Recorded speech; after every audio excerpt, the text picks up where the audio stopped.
ఇక్కడేమో టీవీల్లోనేమో అంత చూపిస్తున్నారనమాట. చాలామందికి పాపం తపోవనం వాళ్ళకి తెలియదు, నేను మానసరోవరం వెళ్ళానని తెలియదు. వాళ్ళందరూ ఏమన్నారంటే స్వామి హిమాలయాలకు వెళ్ళాడని ఏదో మామూలుగా అందరూ అనుకుంటారు కదా, అలా అనుకున్నారు. నేను వెళ్ళింది యాక్చువల్గా టిబెట్లోకి, మానసరోవరం. వీళ్ళు ఏంటంటే ఇక్కడ కూర్చుని డిస్కషన్స్ అనమాట, మా గుడి దగ్గర కూర్చుని డిస్కషన్స్. పెద్ద వరద వచ్చిందంట, స్వామి కూడా కొట్టుకుపోయి ఉంటాడు దాంట్లో ఈ టీవీల్లో చూసి. ఎందుకని అట్లాంటివి జరుగుతాయి అంటే అదంతా ఏంటంటే మామూలుగా మనం కూడా ఎట్లా వెళ్తారని అందరు అక్కడ. ఇప్పుడు మీరు ఎక్కడన్నా చూడండి, ఆ హిమాలయాల్లో Pepsi bottles, coke bottles, cans, Maggi ప్యాకెట్లు, ఎక్కడ చూడండి ఇదే చెత్త అంతా. తిని పారేసినవి, ప్లాస్టిక్స్, ఇవన్నీ ఇష్టం వచ్చినట్టు పడేశారు. ఇప్పుడు ఆ గంగోత్రి నుంచి గోముఖ్ వెళ్ళేటటువంటి ఆ 16 కిలోమీటర్లు స్ట్రెచ్ ఏదైతే ఉందో, నేను 2 సార్లు వెళ్ళాను. గోముఖ్ వెళ్ళాను, అక్కడి నుంచి తపోవనం కూడా వెళ్ళాను. ఆ స్ట్రెచ్ ఏదైతే ఉందో ఇప్పుడు దాన్ని గంగోత్రి గోముఖ్ నేషనల్ పార్క్ కింద దాన్ని డిక్లేర్ చేసి అక్కడ ఉన్నటువంటి ఇదివరకు ఒకప్పుడు ఉన్నటువంటి చిన్న చిన్న హోటల్స్ అవన్నీ ఇప్పుడు తీసిపెట్టేశారు, మొత్తం అంతా క్లియర్ చేశారు. ఇంకో కొత్త సిస్టమ్ పెట్టారు అక్కడ. ఏంటో తెలుసా, మనం వెళ్ళేటప్పుడు రిజిస్టర్ చేసుకుని వెళ్ళాలి, మన పేరు రిజిస్టర్ చేసుకుని వెళ్ళాలి కింద నుంచి ట్రెక్కింగ్కి వెళ్ళేటప్పుడు. వచ్చేటప్పుడు కనుక అక్కడ పెద్ద బాస్కెట్ పెడతారనమాట, 50 రూపాయలు కట్టి వెళ్ళాలి. మనం వెళ్ళేటప్పుడు 50 రూపాయలు కట్టి రిజిస్టర్ చేసుకుని వెళ్ళాలి, మన ఆధార్ కార్డు అంతా చూపించి రిజిస్టర్ చేసుకుని వెళ్ళాలి. వచ్చేటప్పుడు మీకు ఎక్కడన్నా తోవలో దొరికిన వాటర్ బాటిల్స్ కానీ ప్లాస్టిక్ గ్లాసులు కానీ ఏమైనా సరే వచ్చేటప్పుడు తీసుకొని వచ్చినప్పుడు అక్కడ కౌంటర్ దగ్గర చూపించి వాటిని కనుక అక్కడ డస్ట్బిన్లో వేసేస్తే మళ్ళీ 50 రూపాయలు మనకు తిరిగి ఇచ్చేస్తారు. అంత పవిత్రంగా కాపాడుతున్నారు ఇప్పటికీ ఆ హిమాలయాల్ని. లేకపోతే కష్టం, నాశనం చేసేస్తారు మనోళ్ళు. ఎక్కడ పడితే అక్కడ ఏం చేయాలో అవన్నీ, అసలు శానిటేషనే మెయింటైన్ చేయరు మనవాళ్ళు. కానీ ఇక్కడ చెప్తున్నటువంటిది ఏంటి ఒక్కసారి ఆలోచించండి. స్థావరాణం హిమాలయం, స్థావరాణం నిజంగా అక్కడ వాస్తవంగా ఉన్నటువంటి అంతంత పెద్ద పెద్ద పర్వతాల్లో ఉన్నటువంటి హిమాలయాలు ఏవైతే ఉన్నాయో అది నేను అని చెప్తున్నప్పుడు నేను ఎక్కడున్నాను? నేను ఇప్పుడు భగవంతుడి యొక్క సాన్నిధ్యంలో ఉన్నాను, భగవంతుడి యొక్క స్పర్శలో ఉన్నాను, భగవంతుడు నన్ను చూస్తున్నాడు అనేటువంటి భావనతోటి నేను హిమాలయాల్లోకి అడుగుపెట్టినప్పుడు పవిత్ర భావంతో నేను వెళ్తా. ఆ పవిత్ర భావం లేదనుకోండి, అదేదో సరదాగా జాయ్ఫుల్ ట్రిప్ లాగా అయిపోతుంది మనకి. ఏదో రాజస్థాన్ జైసల్మేర్ వెళ్ళినట్టునూ జోధ్పూర్ వెళ్ళినట్టు అయిపోతుంది. అందుకోసం అని చెప్పి ఇక్కడ ఇంకొకటి కూడా అండి, మన వేదాలన్నీ, మన ఋషులు మనకు అందించినటువంటి వేదాలన్నీ కూడా అక్కడ తయారైనటువంటివే. ఆ వేద ప్రవాహం అంతా కూడా ఆ గంగానది ఝరిలాగా అట్లాగా అక్కడి నుంచి కిందకి మనకి ప్రవహించి ఇక్కడ దాకా వచ్చింది. స్వామి చిన్మయానంద గారు కూడా ఇంతకుముందు కూడా నేను చెప్పా, ఆ హిమాలయాలలో పుట్టినటువంటి గంగానదిని ప్రేరణగా తీసుకుని ఆయన వేదాలలో ఉన్నటువంటి సారాన్నంతటినీ కూడా, ఈ శాస్త్రజ్ఞానం అంతా కూడా ఇది అక్కడే ఉండిపోకూడదు, ఇది అందరికీ అందుబాటులోకి తీసుకురావాలి అని చెప్పి ఆ హిమాలయాల్లో ప్రవహించేటటువంటి గంగానదిని ప్రేరణగా తీసుకొని ఆయన అందరికీ ఈ గీతాజ్ఞాన యజ్ఞాల రూపంలో ఈ జ్ఞానాన్ని అందించడం మొదలుపెట్టారు ఆ రోజుల్లో. కాబట్టి అంత పవిత్రమైనటువంటి ప్రదేశం. చిన్మయానంద గారి గురువు గారు తపోవన్ మహారాజ్ గారు, ఆయన దాదాపు కేరళీ, ఆయన 36 సంవత్సరాలు అక్కడే ఆ ఉత్తరకాశీలో ఉండి తపస్సు చేసుకున్నారు. ఆయన 36 సంవత్సరాలు ఏ రోజు కూడా కిందకి దిగిరాల, ఉత్తరకాశీ నుంచి కిందకి దిగిరాల. ఉత్తరకాశీ ఏంటంటే గంగోత్రికి 95 కిలోమీటర్ల ముందు వస్తుంది అనమాట. అక్కడిని దాని ఉత్తరకాశీ దాటుకునే గంగోత్రికి వెళ్ళాలి.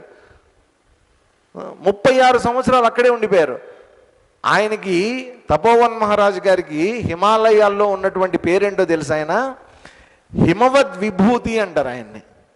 హిమవద్ విభూతి అంటే హిమాలయాలకే వన్నె తెచ్చినటువంటి వాడు, హిమాలయాల యొక్క ఔన్నత్యాన్ని పెంచినటువంటి వాడు, హిమాలయాల యొక్క పవిత్రతని పెంచినటువంటి వాడు అని అక్కడ ఉండేటటువంటి మహాత్ములు, ఋషులు, ఆశ్రమవాసులు అందరూ కూడా ఇంక్లూడింగ్ స్వామి శివానంద ఆయన్ని హిమవద్ విభూతి అని పిలుస్తారు ఆయన్ని.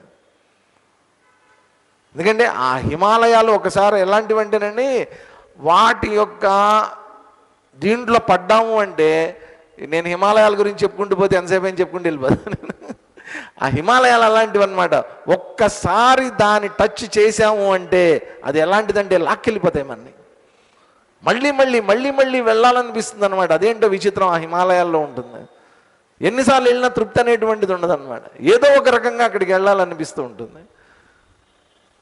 అంత శక్తివంతమైనవి హిమాలయాలు. స్థావరాణం హిమాలయ అశ్వత్థ సర్వవృక్షాణం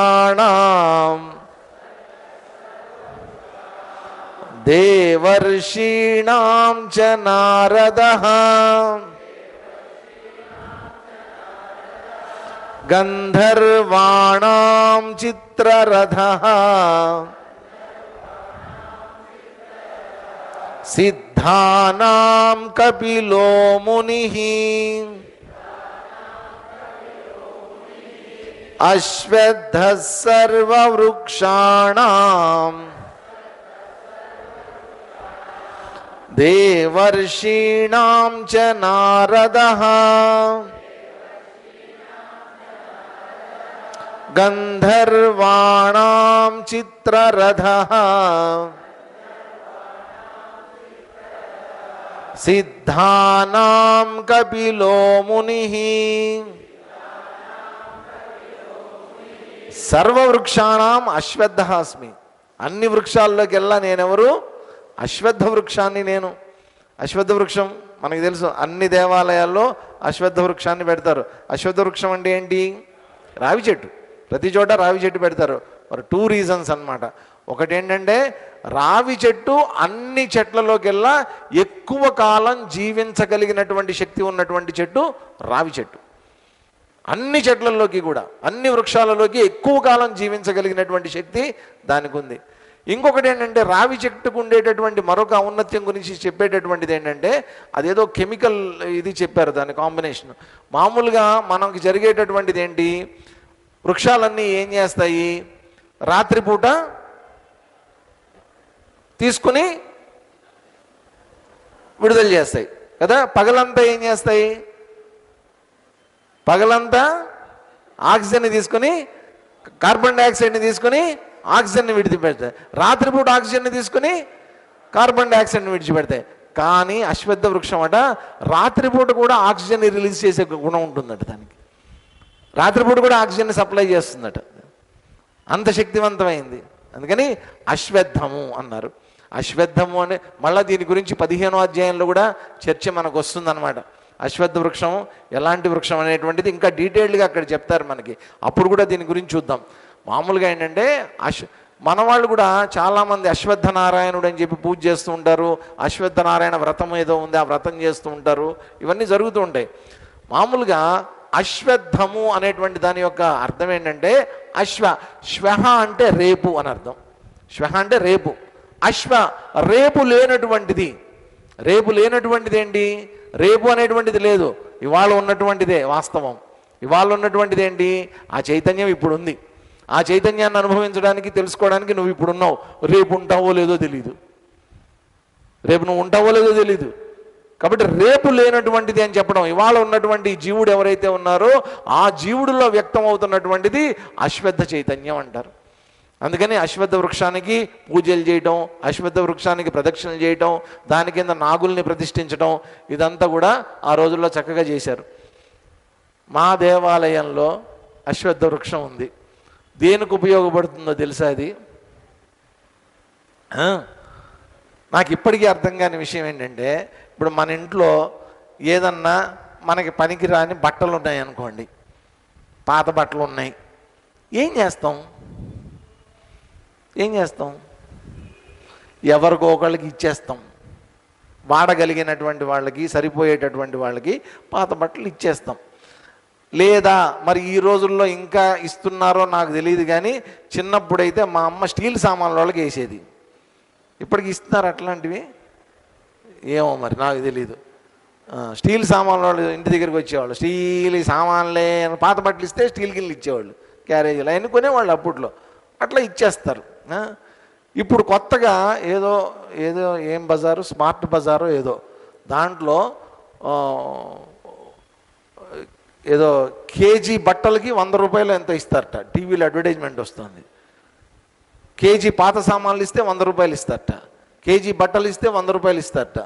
మళ్ళీ ఆ డబ్బులు ఏంటి? డబ్బులుగా ఇవ్వరు అనమాట. మీరు ఏదైనా దాంట్లో కొన్నారనుకోండి, దాంట్లో ఈ 100 రూపాయలని రిడీమ్ చేసుకోవచ్చు. అట్లాంటి వ్యాపారాలు కూడా తయారయ్యాయి. అంటే మన దగ్గర ఉన్నటువంటి పాత వస్తువు ఏదన్నా సరే మనం ఉంచుకోం, ఇచ్చేస్తాం కదా. కానీ మన ఇళ్లల్లో ఎక్కడి నుంచో తెచ్చి పెడతాం, ఎవరో ఇచ్చినవి ఉంటాయి. పాత దేవుడి ఫోటోలు, షిరిడి సాయిబాబా బొమ్మలు, ఏవో చిన్న చిన్న మట్టి బొమ్మలు, ప్లాస్టర్ ఆఫ్ ప్యారిస్ బొమ్మలు, ముచ్చటపడి కొనేసినవి ఏవో ఉంటాయి. ఎవడో ఇచ్చినవి, ఇంటి గృహప్రవేశానికి గిఫ్ట్లుగా ఇచ్చినవి ఏవో ఉంటాయి, బర్త్డేలకు ఇచ్చినవి ఉంటాయి. అవన్నీ తెచ్చి చక్కగా పెడతారు. పెట్టిన తర్వాత కొంతకాలం అయిపోయిన తర్వాత వాటి మీద ముచ్చట తీరిపోతుంది. తీరిపోయిన తర్వాత ఇప్పుడు ఏం చేయాలి? ఇది ఒక పెద్ద ధర్మ సందేహం. పారేద్దామా అంటే పాపం చుట్టుకుంటుందని భయం. ఎక్కడైనా పారేసామనుకోండి, చెత్త కుప్పలో పడేయటం ఏంటండి, దేవుడి విగ్రహాలు, దేవుడి ఫోటోలు అని చెప్పి ఏం చేస్తారో తెలుసా? అవన్నీ తీసుకొని వచ్చి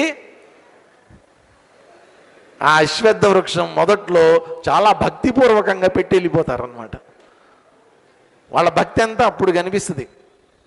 దేవాలయాల్లో అశ్వత్థ వృక్షాలన్నీ మీరు ఎప్పుడన్నా చూడండి, పాడుపడిపోయి చిరిగిపోయిన ఫోటోలు, పగిలిపోయిన ఫ్రేములు ఇవన్నీ పడుంటాయి అక్కడ. అశ్వత్థ వృక్షం అసలు ఇదే వేరు, అక్కడ పెట్టినటువంటి కారణమే వేరు. దాన్ని మనం పట్టించుకోకుండా అక్కడ పెట్టేస్తే పాపం అంతా ఎవరికి చుట్టుకుంటుంది?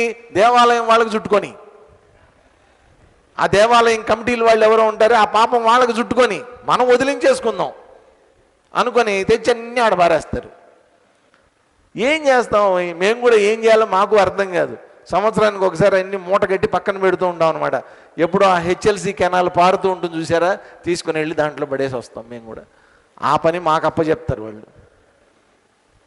అందుకుని అశ్వత్థ వృక్షాలు వాడుకుంటారు అందరూ కదా. ఇక్కడ అశ్వత్థ వృక్షం అంటే ఎంతో పవిత్రమైనటువంటి వృక్షంగా చెప్పబడుతున్నటువంటిది, పరమ పవిత్రంగా. దాంట్లో శ్రీమన్నారాయణుడే ఉన్నాడన్న. ఇంకొకటి ఏంటంటే అశ్వత్థ నారాయణ అనేటువంటిది పూర్తిగా ఉండేటండి.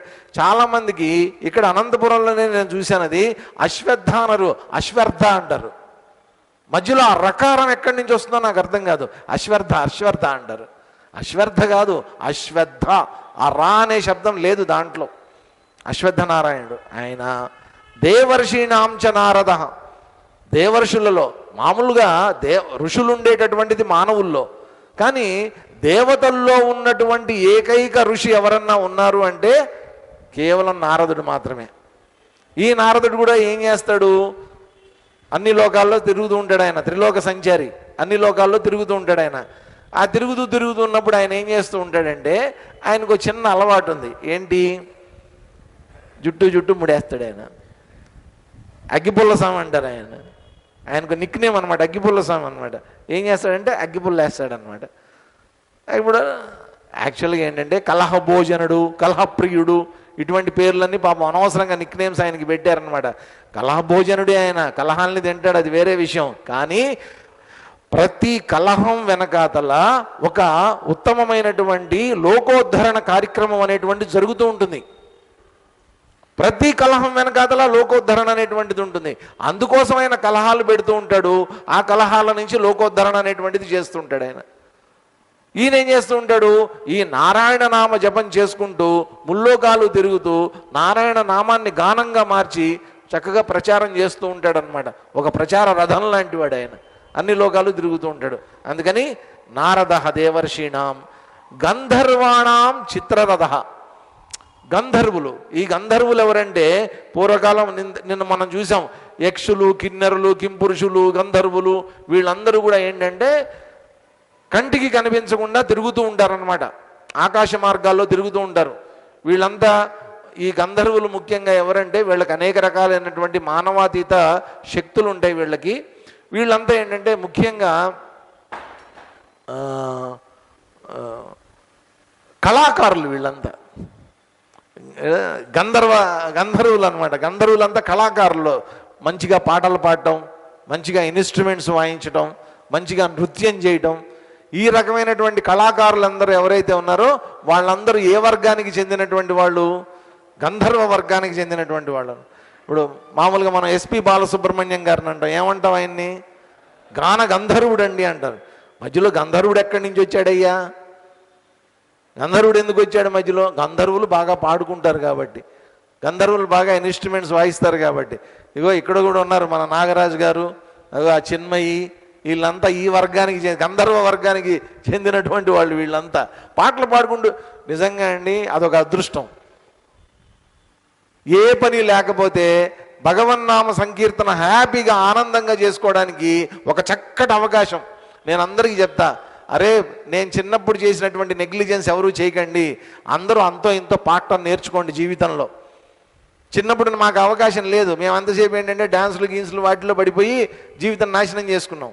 కానీ ఈ పాట పాడుకోవడం వచ్చినటువంటి వాళ్ళండి హాయిగా చివరి క్షణం దాకా పాడుకోవచ్చండి. ఈ డ్యాన్సులు ఇవన్నీ మళ్ళీ కష్టం, ఎందుకంటే ఒక స్థాయి వచ్చిన తర్వాత చేయలేరు.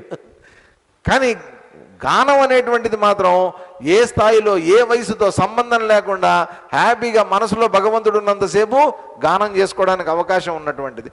అలా గానంలో బాగా మంచి నిష్ణాతులైనటువంటి వాళ్ళు, నృత్య శాస్త్రంలో వాయిద్య శాస్త్రాల్లో నిష్ణాతులైనటువంటి వాళ్ళు వీళ్ళు గంధర్వులు. వాళ్ళకు కూడా ఒక రాజుగారు ఒక ఆయన ఉన్నాడు, ఆయనే చిత్రరథుడు అనమాట. ఆయన దగ్గర ఒక రథం ఉంటుందట. ఆ రథం ఎలాంటిదంటే చాలా విచిత్రమైనటువంటి మూమెంట్స్ వెళ్ళగలిగినటువంటి శక్తి కలిగినటువంటి రథం. ఆ రథం కలిగినటువంటి వాడు కాబట్టి చిత్రరథుడు అనేటువంటి పేరు ఉంది ఆయనకి. గంధర్వులకి రాజుగా ఉన్నటువంటి వాడు అనమాట. ఈయన యాక్చువల్గా ఏం జరుగుతుందంటే, ఒకసారి అర్జునుడికి ఈ చిత్రరథుడికి మధ్యలో ఒక చిన్న యుద్ధం జరుగుతుంది, ఒక చిన్న డిస్ప్యూట్ విషయంలో. వాళ్ళ భార్య అనవసరంగా మధ్యలో అడ్డం వచ్చినందుకు యుద్ధం జరుగుతుంది వీళ్ళిద్దరి మధ్యలో.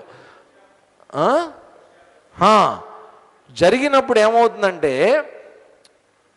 ఈయన ఈ ఆగ్నేయాస్త్రం అనుకుంటా, ఆగ్నేయాస్త్రాన్ని ప్రయోగించి ఈ చిత్రరథుడిని పడగొడతాడు అర్జునుడు. పడగొట్టిన తర్వాత అప్పుడు ఆయన శరణు వేడతాడు, తప్పైపోయింది క్షమించు, నీ శక్తి తెలియక నీతో యుద్ధం చేశానన్నప్పుడు అప్పుడు ఏం చేస్తాడంటే, ఏం పర్వాలేదులే, నేను ఇక్కడి నుంచి నేను నిన్ను రక్షిస్తాను, నువ్వు కూడా ఒళ్ళు దగ్గర పెట్టుకొని ఉండని నుంచి వార్నింగ్ ఇస్తాడు అర్జునుడు. అప్పుడు ఏం చేస్తాడంటే, చిత్రరథుడికి ఉన్నటువంటి ఒక అద్భుతమైనటువంటి విద్యని అర్జునుడికి బోధిస్తాడనమాట. చాక్షుషీ విద్య అంటారు. చాక్షుషీ విద్య అంటే ఏంటంటే, ఇక్కడే కూర్చుని కళ్ళు మూసుకొని 3 లోకాల్లో ఏం జరుగుతుందో తెలుసుకోవచ్చు అనమాట. ఏం జరుగుతుంది, అక్కడ ఏం జరుగుతుందని నేను అనుకుంటే మన కంటికి కనిపిస్తుంది అది. దాన్ని చాక్షుషీ విద్య అంటారు. అటువంటి చాక్షుషీ విద్యని ఈ చిత్రరథుడు అర్జునుడికి ప్రసాదించాడట. ఈయన గంధర్వులందరికీ రాజుగారు ఈయన. అందుకని గంధర్వాణం చిత్రరథ సిద్ధానాం కపిలో ముని. సిద్ధ పురుషులు ఎవరన్నా ఉన్నారు అంటే వాళ్ళల్లో నేను ఎవరిని? కపిల మహామునిని. కపిల మహాముని కూడా అండి చాలా విచిత్రమైనటువంటి జ్ఞాని ఆయన. వాళ్ళ తల్లిగారు ఉండేవారు దేవహూతి. మీరు ఎప్పుడన్నా ఒక గురువు శిష్యుడికి జ్ఞానబోధ చేయటం మనకి తెలుసు, ఒక తండ్రి కొడుకుకి జ్ఞానబోధ చేయటం కూడా మనకి తెలుసు. కానీ విచిత్రం ఏంటంటే, కపిలుడు ఆయన తల్లికి జ్ఞానబోధ చేస్తాడు. తల్లికి జ్ఞానబోధ చేస్తాడు. దాన్నే కపిల గీత అనేటువంటి పేరుతోటి ఒక టెక్స్ట్ అనమాట. అది కపిల గీత అనేటువంటిది ఒక టెక్స్ట్. అది కిందటి సంవత్సరం కాకుండా అంతకు ముందు సంవత్సరం మనకి హిమాచల్ ప్రదేశ్ ఐడియా ఉంది కదా, పంజాబ్ తర్వాత హిమాచల్ ప్రదేశ్. హిమాచల్ ప్రదేశ్లో ధర్మశాల అని ఉంది. ఆ ధర్మశాలలో మనకి ధర్మశాల డిస్ట్రిక్ట్ హెడ్ క్వార్టర్స్, అక్కడ సిద్ధబరి అని ఒక ప్లేస్ ఉంది. ఆ సిద్ధబరిలో చిన్మయ మిషన్కి ఒక ఆశ్రమం ఉంది 4 ఎకరాల్లో. అదేంటంటే చాలా ప్రశాంతమైనటువంటి చాలా అందమైనటువంటి లొకేషన్ అనమాట. చాలా అందంగా ఉంటుంది లొకేషను. హిమాచల్ ప్రదేశ్కి 2 క్యాపిటల్స్ ఉన్నాయి, 2 రాజధానులు. ఒకటి సిమ్లా, ఒకటి ధర్మశాల. సగం 6 నెలలేమో సిమ్లాలో ఉంటుంది రాజధాని, 6 నెలలేమో ఇక్కడ ఉంటుంది అనమాట. మొత్తం అంతా ఎందుకంటే అక్కడ చలికాలం వల్ల మార్చుకుంటారు, అట్లాగా మొత్తం అంతా మారుతూ ఉంటుంది. ఈ ధర్మశాలలో ఉండేటటువంటిది ఏంటంటే, మనం మామూలుగా మనం విధాన సభ అంటాం, అక్కడ విధాన సౌధ అంటారు. మనకి బెంగళూరులో కూడా విధాన సభ, మంది సెక్రటరీ. అదేంటంటే మన ఆశ్రమాన్ని, చిన్మయ మిషన్ ఆశ్రమాన్ని ఆనుకుని ఉంటుందన్నమాట. విధాన సభకి చిన్మయ మిషన్ ఆశ్రమానికి మధ్యలో గోడ అడ్డం, ఇట్ని చూస్తే అటు అట్ని చూస్తే ఇటు అంతా కనిపిస్తూ ఉంటుందన్నమాట. అక్కడ ఆ ఆశ్రమంలో స్వామి చిన్మయానంద గారి సమాధి ఉంది. అక్కడ స్వామి చిన్మయానంద గారు 1993 ఆగస్టు 3వ తేదీన ఆయన శాండియాగోలో హార్ట్ అటాక్ వచ్చి, మూడోసారి హార్ట్ అటాక్ వచ్చి ఆయన శరీరం అక్కడ విడిచిపెట్టారు. విడిచిపెట్టిన తర్వాత ఆ శరీరాన్ని ఇండియాకి తీసుకుని వచ్చి ఆయనకి ఇష్టమైనటువంటి ఆశ్రమం ఏదైతే ఉందో అక్కడ సిద్ధబరి ఆశ్రమంలో అక్కడ సమాధి చేశారనమాట. అక్కడ మేము దాదాపుగా ప్రతి సంవత్సరం వెళ్తూ ఉంటాం. కిందటి సంవత్సరం కాకుండా అంతకు ముందు సంవత్సరం అక్కడ నేను ఒక క్యాంపు కండక్ట్ చేశా, స్పిరిచువల్ క్యాంపు. దాదాపు ఒక 110 మంది వచ్చారు. ఎవరిని ఉన్నారా ఇక్కడ వచ్చిన వాళ్ళు? ఆ క్యాంపుకి వచ్చిన వాళ్ళు ఎవరున్నారు? ఆచార్య సార్ ఉన్నారు ఇక్కడ, ఇంకెవరు లేరు. మనం రాలేదు, మీరు రాలేదు, అప్పుడు మిస్ అయ్యారు. 110 మంది వచ్చారు అప్పుడు. అక్కడ నేను తీసుకున్న టెక్స్ట్ ఏంటంటే ఆ వారం రోజులు నేను తీసుకున్నటువంటి టెక్స్ట్ ఏంటంటే అక్కడ కపిల గీత. ఎందుకని తీసుకున్నానంటే కరెక్ట్గా మన ఆశ్రమం దగ్గర నుంచి 1.5 కిలోమీటర్ నడుచుకుంటూ వెళ్తే కపిల గుహ అని ఉంది. అక్కడ కపిల మహాముని తపస్సు చేసినటువంటి గుహ అక్కడ ఉంది. అక్కడే వాళ్ళ అమ్మగారి యొక్క సమాధి స్థలం అన్నట్టుగా కొంచెం ఎత్తులో ఇంకొక చిన్న గుడి లాంటిది ఉంటుంది. అది వాళ్ళ తల్లి గారిది అనమాట, మాత అంటారు, కపిల మాత అంటారు. అంటే కపిల మహాముని వారి యొక్క మాత తల్లిగారు, ఆవిడ యొక్క మందిరం కూడా అక్కడే ఉంటుందన్నమాట. అందుకని ఆ సింబాలిక్గా అక్కడ బాగుంటుంది, అటువంటి చోట చెప్తే బాగుంటుందని అక్కడ వారం రోజుల పాటు ఈ కపిల గీత టెక్స్ట్ తీసుకున్నాను అనమాట. దేవహూతి ఆవిడికి ఈయన అతి చిన్న వయస్సులోనే ఆవిడికి జ్ఞానబోధ, ఆవిడంతటా ఆవిడే అడుగుతుందన్నమాట. అయ్యా భర్త లేనటువంటి సమయంలో నాకు అడుగుతుంది, నాకు జ్ఞానబోధ చెయ్యి అని చెప్పని అడిగితే ఈయన మొత్తం ఒక గురువు అవతారాన్ని ఎత్తి తల్లికి మొత్తానికి జ్ఞానబోధ అనేటువంటిది చేస్తాడనమాట. అది కపిల గీత. అటువంటి గొప్ప సిద్ధపురుషుడు ఆయన, మహాసిద్ధపురుషుడు ఆయన. అటువంటి సిద్ధపురుషుల్లో కపిల మునిని నేనే అని చెప్పి చెప్తున్నారు. ఇంకొక శ్లోకం చదివేసి ఆపేద్దాం. ఉచ్చైశ్రవసమశ్వానాం విద్ధి మామృతోద్భవం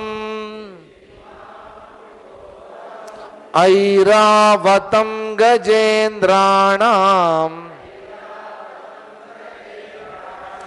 నరాణాం చ నరాధిపం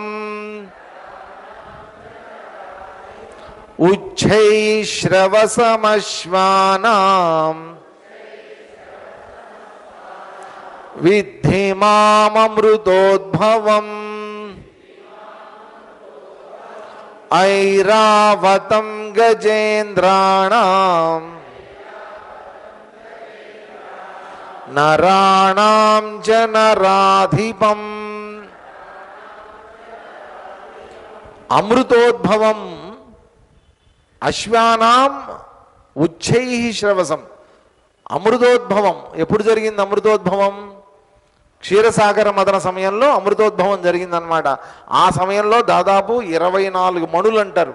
ఆ 24 మణులు ఏవైతే ఆవిర్భవించాయో దాంట్లో లక్ష్మీదేవి ఉంది, ఈ ఇప్పుడు చెప్పుకున్నటువంటి ఉచ్చైశ్రవసం ఉంది, ఐరావతం ఉంది, దాంట్లో హాలాహలం వచ్చింది, అమృతం వచ్చింది, అశ్విని కుమారులు వచ్చారు. ఇలా రకరకాలైనటువంటి వస్తువులు దాదాపుగా చాలా వచ్చాయి దాంట్లోంచి. ఆ వచ్చినటువంటి వాటిల్లో అమృతోద్భవం సమయంలో ఉద్భవించినటువంటి ఉచ్చైశ్రవసం అనేటువంటి అశ్వాన్ని నేనే. అద్భుతమైనటువంటి అశ్వం అటది, దాని గురించి రేపు చూద్దాం. అలాగే గజేంద్రాణం ఐరావతం, అది కూడా అప్పుడు వచ్చింది. దాన్ని ఎవరు తీసుకున్నారు? ఇంద్రుడికి ఇచ్చారనమాట.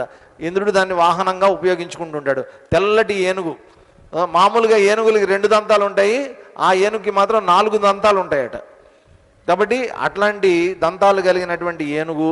నరాణాం చ నరాధిపం, నరులలో ఉండేటటువంటి అంటే మన మానవుల్లో ఉండేటటువంటి నరాధిపతులు అంటే రాజులు, చక్రవర్తులు, మహీపాలులు ఎవరైతే ఉన్నారో వాళ్ళు, అది కూడా నేనే అని చెప్పి వీళ్ళ గురించి కూడా కొన్ని చెప్పారు. మనం రేపు చూద్దాం దీని గురించి.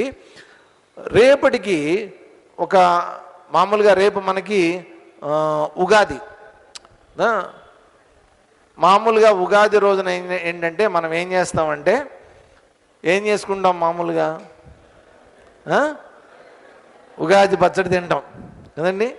పొద్దున్నే రేపు ఉగాది పచ్చడి చేసుకుని తినంటాం. షడ్రుచులతో కూడుకున్నటువంటివి అన్నీ కూడా అన్నీ ఉంటాయి మన జీవితంలో అని చెప్పుకోవడానికి ఉగాది పచ్చడి చేసుకొని తింటాం. దాంతోపాటు ఏంటంటే మన తెలుగు వాళ్ళు స్పెసిఫిక్గా కొన్ని చేస్తారు. ఏం చేస్తారు, కొన్ని కల్చరల్ యాక్టివిటీస్ జరుగుతాయి. అంటే ఎక్కువగా లిటరరీ యాక్టివిటీస్ అంటారు, కల్చరల్ యాక్టివిటీస్ కాదు కానీ లిటరరీ యాక్టివిటీస్, సాహిత్యపరమైనటువంటి కార్యక్రమాలు, ఈ అష్టావధానాలు శతావధానాలు ఇటువంటివన్నీ జరుగుతాయి మామూలుగా. దాంతోపాటు ఇది కూడా ఉంటుంది, ఇది పంచాంగ శ్రవణం కూడా చేస్తాం అన్నమాట. ఇవన్నీ జరుగుతాయి ఆ రోజు సాయంత్రం. ఈ పంచాంగ శ్రవణం ఇదంతా నేను పెద్దగా మీకు అందరికీ ఏం చెప్పక్కర్లేదు, కానీ ఆ విషయంగా మామూలుగా అది అందరికీ ఇప్పుడు మనకు అలవాటే. నెట్లో ఇట్లా కొట్టంగానే నిత్ర క్యాలెండర్లు అన్నీ వచ్చేస్తాయి, మనకి లాభాలు నష్టాలు అన్నీ తెలిసిపోతాయి. లేదంటే చదువుకోవచ్చు, లేదంటే యూట్యూబుల్లో కూడా చెప్పడానికి బోళ్ళంతమంది ఉన్నారు, వినొచ్చు. దాన్ని పక్కన పెట్టేద్దాం. నేనేమనుకున్నానంటే రేపు మనం ఇప్పుడు ఈ అష్టావధానం శతావధానం ఇదంతా చేయాలంటే అదో పెద్ద ప్రక్రియ, అదంతా చాలా కష్టం, అది కూడా లెంగ్తీ ప్రాసెస్. అందుకని మనం ఎట్లాగో భగవద్గీతనే చదువుతున్నాం, భగవద్గీత మీదే ఒక అవధానం చేస్తే ఎలా ఉంటుందని అనుకున్నాం. భగవద్గీత మీద ఒక అవధానం ఎవరంటే నేను కాదు, కంగారు పడకండి. హిందూపూర్ నుంచి ఒక 13 ఏళ్ల పిల్లవాడు రేపు వస్తున్నాడు. అతని పేరేంటంటే కిరణ్ సాయి. కిరణ్ సాయి అని చిన్న కుర్రవాడు అనమాట, 13 ఏళ్ళ కుర్రవాడు. అతను మొత్తం భగవద్గీత 700 శ్లోకాలు మొత్తం బైహార్ట్ చేసేసాడు. అతను ఎలాంటి కుర్రాడంటే భగవద్గీత శ్లోకాలు మొత్తం 700 శ్లోకాలు మీరు ముందు నుంచి వెనక్కి చెప్పమంటే చెప్తాడు, వెనక నుంచి ముందుకు చెప్పమంటే చెప్తాడు, నెంబర్ అడిగితే శ్లోకం చెప్తాడు, శ్లోకం అడిగితే నెంబర్ చెప్తాడు. ఒక అక్షరం చెప్పి ఈ అక్షరంతో ఎన్ని శ్లోకాలు మొదలవుతాయంటే మొత్తం అన్ని శ్లోకాలు చెప్తాడు ఆ అక్షరంతో. ఒక పాదం చెప్తే శ్లోకంలో ఒక పాదం కనుక మనం చెప్తే మిగతా శ్లోకం అంతా ఆ కుర్రవాడే చెప్పేస్తాడు టకటక. దాంట్లో ఒక శ్లోకం చెప్పి ఆ శ్లోకంలో 4వ పాదంలో 8వ అక్షరం ఏంటో చెప్పంటే అక్షరం చెప్పేస్తాడు అతను. Is highly talented. ఆ కుర్రవాడి గురించి నాకు ఈ మధ్య తెలిసింది. ఆ కుర్రవాడు చిన్నపిల్లవాడు, మన గణపతి సచ్చిదానంద స్వామీజీ వారి అప్పాజీ వారి దగ్గర కూడా ఈ అతని యొక్క విద్యని ప్రదర్శించి అప్పాజీ వారి దగ్గర గోల్డ్ మెడల్ తీసుకున్నాడు అతను.